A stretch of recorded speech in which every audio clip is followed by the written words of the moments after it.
Salut les Tchoubous, on a une lumière magnifique, c'est un temps idéal pour faire la vidéo du mois. Et puis en plus, ça y est, les ex-libris sont arrivés. Et puis on a des chassistants, il y a Gibson qui est là. Et il dit bonjour mon pépère. Ça va mon bonhomme? Ça va petit gars? Ça va, dis un truc. Tu dis bonjour? Hop là. Bref, il y a du monde. Et il y a Fender qui est passé là, je sais pas, il est occupé. Bref, c'est eux qui décident. Hein. Oui, donc voilà, les boîtes sont arrivées, il y a 2 colis, parce qu'il y a 2 ex-libris. Parce que, et ouais, ce mois-ci, il y a... Ok, ça court partout. Oui, le seuil double ex-libris a été franchi, ça c'est grâce à vous. Et franchement, vous êtes génial, vous êtes géniaux, merci. Merci encore. On va les ouvrir tout de suite. À ma grande surprise, à ma bonne surprise, ils sont en bon état, donc j'ai bon espoir que l'intérieur soit intact. Ça serait quand même bien cool. Hop là. Et donc, il s'agit de l'ex-libris dont vous avez vu la réalisation par étapes, et puis le deuxième ex-libris qui est encore une surprise. Hop là. Ah, Fender qui passait par là.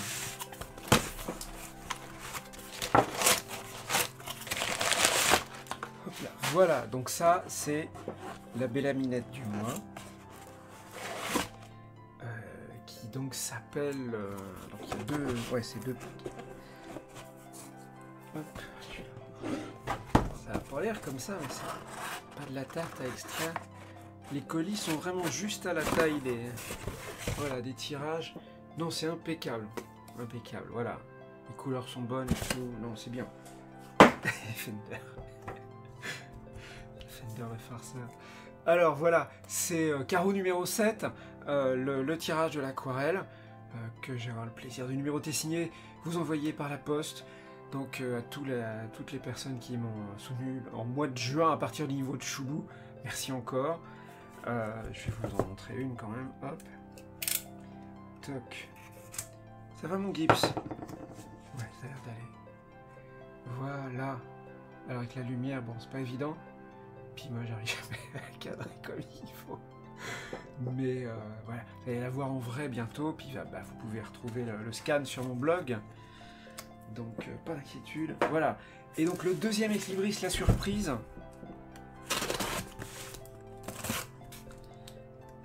Hop. Et là, c'est un dessin qui est plus ancien. Comme vous le savez, à chaque fois, c'est une reprise d'un... Ah, les cartons. Bah oui, forcément. Pour Fender, c'est cool les cartons. Hein, bonhomme? Ça te plaît? Bon, Gibson, lui, ça l'indiffère. Gibson, c'est la force tranquille. Hop. Voilà, hop. Et donc... Ouais, là aussi, c'est 2 petits paquets. Voilà. L'ex-libris, donc c'est une petite Bellaminette, une petite naïade qui est... Hop, tiens Fender, une autre boîte si t'as envie. Hop, je vais vous montrer ça un peu mieux, on va en sortir une. Voilà. Petite naïade sur sa tortue des mers du Pacifique, voilà. C'est un dessin, si je me souviens bien, j'ai fait ça en 2017, c'était pas mal inspiré par... une expédition incroyable, puisque c'est un peu avant, j'avais été invité à Nouméa pour un festival de BD, de fantastique et tout ça. C'était une expérience incroyable. Ah, monsieur Fender, ça va pépère? Non, ça c'est m'aider. Et oui, et j'en garde un souvenir ému d'avoir rencontré des gens formidables et d'avoir vu des paysages incroyables et tout. Donc voilà, c'était le récit de cette expédition en une image, voilà, un peu poétique et un peu décalée, mais voilà. Hop là. Et donc ça c'est le deuxième ex-libris que vous allez recevoir, puisque voilà, pour toutes les personnes qui m'ont soutenu à partir du niveau Tchoubou, au mois de juin, et il y a deux tirages couleurs. Et Fender, on va faire à propos de tirage, on va faire les tirages au sort, puisque bien sûr, je vais pouvoir vous faire gagner les... faut que je planque les dés dans ma poche. Je vais pouvoir vous faire gagner les originaux de la Bélaminette du mois. Et donc on va passer en revue au préalable la liste des candidates et candidats qui participent au tirage au sort pour gagner les oreilles il y a les oreilles de Fender dans l'image, pour gagner le crayonné. Alors qui c'est ces gens-là? Et ben c'est, hop là, ah bah mon chat tu m'aides pas là. Alors il s'agit de, donc là il y a, hop, il y a, vous voyez, 57 personnes. Voilà, il s'agit de, vous voyez, c'est la colonne A. Il s'agit de Furet Pourri, Nicolas G, Emilico, Dominique, Centurius, Tifo, Mohamed, Régisser, Benjamin, Eric C, K, Swoalfen, Dindinx, Mathias, Mycroft, Matt, David, Eric Thor, Lily, Rumroud, Tige, Lode Alexandre, Pifiel, Blondel, B, Mike, Raphaël, Dom, Cédrix, Ronan, RA30, Kaim, GFH, RLCH, Taban, Ticlop, LCLOL, Delvekir, Tom Mordicus, Jérôme, Nicolas B51, Canard, 76, Toussox, Sambaillet, Ben Kenebit, Joël, Christine, Arcadie, Olivier Roux, Dan C, Nitro, Rem, Félix Glu, Manuel Trappier, Haribo Keltouné, Cynthia, Fluffy Kawaii, Joe. Et donc tout ça, et bah, comme ça fait 57, si j'ai bien compris, bien compté, ça fait 57 personnes. Et donc bah, la bonne solution, bah mon Gibson, tu restes pas avec nous? Bon, il va faire un tour. Il me faut pour ça faire un tirage sur 100. Et donc j'ai, vous les connaissez déjà, des dés pour faire un tirage entre 0 et 99 avec un dé 10 pour les dizaines, un dé 10. Ah non, c'est 2 fois les dizaines, je me suis trompé. Bah alors, qu'est-ce qu'ils font les chassistants? Voilà, j'allais me tromper de dé, n'importe quoi. Alors oui, voilà, c'est ça. On la refait, c'est pas grave. Alors, il y a un dé pour les dizaines, vous voyez? Voilà.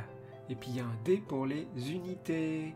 Voilà. Avec ça, on fait un tirage équiprobable. C'est-à-dire que tout le monde a la même chance de gagner entre 0 et 99. Comme mes tipeuses et tipeurs à partir du niveau de Choubous sont numérotés entre 1 et 57, et bah, si c'est 0 ou 58 et plus, on recommence.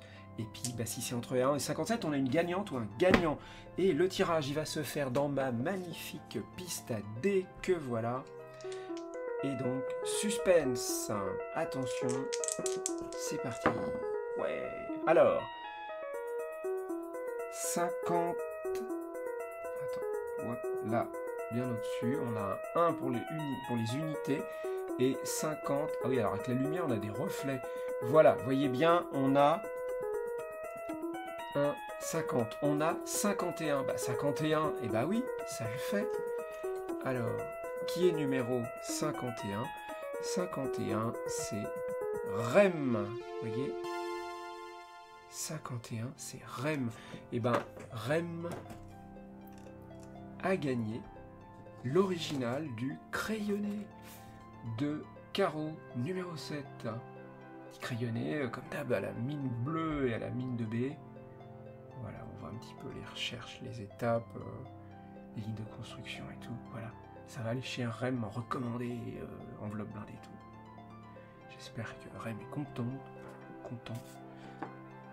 Voilà. Et donc, pour vous faire gagner l'aquarelle, je range les dés, s'il y a des amateurs dans le coin. Hop là. Cette fois, on a un des 20, vous voyez? Hop. Voilà, c'est un bon vieux des 20, les rôlistes le connaissent bien, ça va de 1 à 20. Et comme les participantes et participants sont exactement 16, bah, ça le fera avec les reflets. Bah oui, on a une belle lumière, mais ça fait les reflets. Voilà, et il s'agit de Furet Pourri, Dominique, Tifo, Mohamed, Régisser, Mathias, Eric Thor, Aude Alexandre, Pifi, Raphaël, Kaïm, Tom, Toussox, Christine, Arcadie, Manuel Trappier. Voilà, ça va de 1 à 16. Et moi, j'ai un dé qui va de... Ah, le cadrage, pas facile. Qui va de 1 à 20. Donc, si c'est entre 1 et 16, on a une gagnante ou un gagnant. Si c'est 17 à 20, et ben on recommence, c'est pas grave. Allez. Voilà, alors, là, on a 15. Voilà. Et ben 15, c'est Arcadie. Vous voyez, en face de 15, c'est Arcadie. Hop là. Voilà, cadrage. Arcadie qui a gagné l'aquarelle de... Hop là, voilà, j'ai arrivé. Non, comme ça. Ouais, c'est pas facile. J'ai du mal à faire les trucs à l'envers. Donc voilà, c'est l'aquarelle de carreau numéro 7. Ça va aller chez Arcadie. Bravo Arcadie. Et puis bravo surtout à vous toutes et à vous tous qui m'avez soutenu encore en ce mois de juin. C'est super gentil, c'est super généreux, c'est super adorable. Je remercie particulièrement parce que là, il y a, je sais plus, 2 semaines, j'ai fait une petite apparition, une petite table, un petit stand sur le stand d'un ami à moi, Antoine, qui est un brasseur qui est installé dans mon village et dont j'ai eu l'honneur d'illustrer les étiquettes de ces bouteilles de bière. Ma phrase est mal fichue, mais vous aurez compris. Et donc il avait un petit stand sur le marché de mon village, parce que depuis peu il y a un marché dans mon petit village, alors qu'il n'y en avait plus depuis très longtemps. Et j'avais annoncé voilà, que je dédicaçais comme ça sur les réseaux sociaux et tout, mais je ne m'attendais pas à avoir vraiment beaucoup de gens venir, parce que c'est pas un festival de BD, c'est bizarrement situé, parce que c'est un petit village en bordure de la galaxie, je pensais pas voir venir des gens, et il y a des tipeurs qui sont venus de contrées lointaines, et qui sont venus de très loin pour me voir. Et j'étais super étonné et c'était génial, c'était vraiment adorable. Je vous remercie encore beaucoup, c'est adorable d'avoir fait le déplacement. C'était très sympa et très marrant et puis il faisait beau, c'était cool. Donc voilà, je vous remercie toutes et tous encore et puis je vous retrouve très bientôt avec des nouvelles images.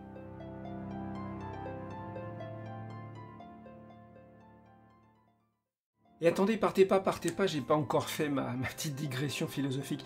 Rassurez-vous, je serai bref, je me posais juste une question.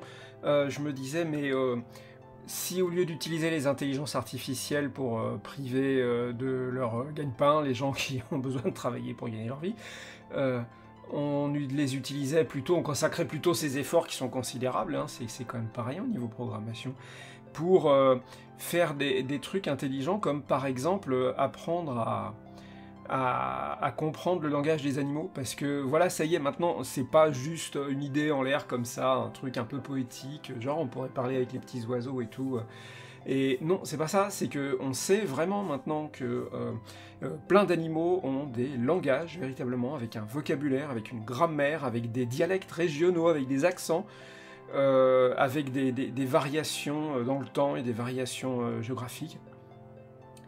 Et qui sont spécifiques aux espèces, etc. Il y a des dialogues interespèces, il y a des moyens de communication entre le règne animal et le règne végétal. Je crois qu'il y a des plantes qui arrivent à dialoguer avec des insectes, etc. pour s'organiser ensemble dans leur intérêt mutuel et tout ça. C'est plus une idée poétique, c'est une réalité, on l'a constaté. Et oui, voilà un domaine où l'intelligence artificielle pourrait permettre de réaliser des progrès considérables. Et moi, voilà, souvent j'ai mes assistants qui me racontent des tas de trucs. Alors bon, je dialogue entre guillemets avec eux parce que je suis content qu'ils me parlent et puis qu'ils essayent de vocaliser des trucs. Parce que bon, je crois que c'est vrai que les chats ils miaulent pas tant que ça à l'état sauvage, mais confrontés à des êtres humains qui font des bruits avec la bouche, ils font aussi des bruits avec la bouche pour montrer aux humains qu'ils sont disposés à communiquer avec eux, etc. Même si les humains sont un peu idiots et ne comprennent pas grand-chose. Mais voilà, c'est une réalité et il y a une vraie possibilité. Et bien sûr, c'est complexe comme langage, c'est pas seulement vocal, il y a des aspects de langage non verbal, il y a tout un tas de communications qui sont avec d'autres organes sensoriels que l'audition, il y a bien sûr l'aspect visuel, il y a... J'imagine que les chats dialoguent avec leur moustache, les fourmis elles captent des composés chimiques, etc. Enfin, voilà. Mais il y a une marge de manœuvre considérable pour faire des progrès, pour dialoguer avec les autres espèces vivantes sur notre planète, parce qu'on a un intérêt commun, c'est de conserver en état de fonctionner la planète sur laquelle on vit tous ensemble, dont on est tous locataires. Et genre, il n'y a pas de deuxième planète où aller si on a pourri la première, donc... on pourrait certainement s'entraider. Et Non, au lieu de ça, on fait des programmes qui font des images à la place des dessinateurs. Je trouve ça vraiment dommage et pas très intelligent. Finalement, ça pose la question, est-ce que l'intelligence artificielle est vraiment de l'intelligence ou est-ce que l'intelligence dite naturelle est pas juste de l'idiotie pure et simple? Voilà, je pose la question, mais c'est juste que, voilà, moi, mes dialogues avec mes animaux, enfin les animaux avec lesquels j'habite, sont intéressants. Je crois qu'ils pourraient le devenir encore plus, on pourrait mieux se comprendre. Et voilà, au lieu de ça, on fabrique des trucs qui servent à rien. C'est dommage.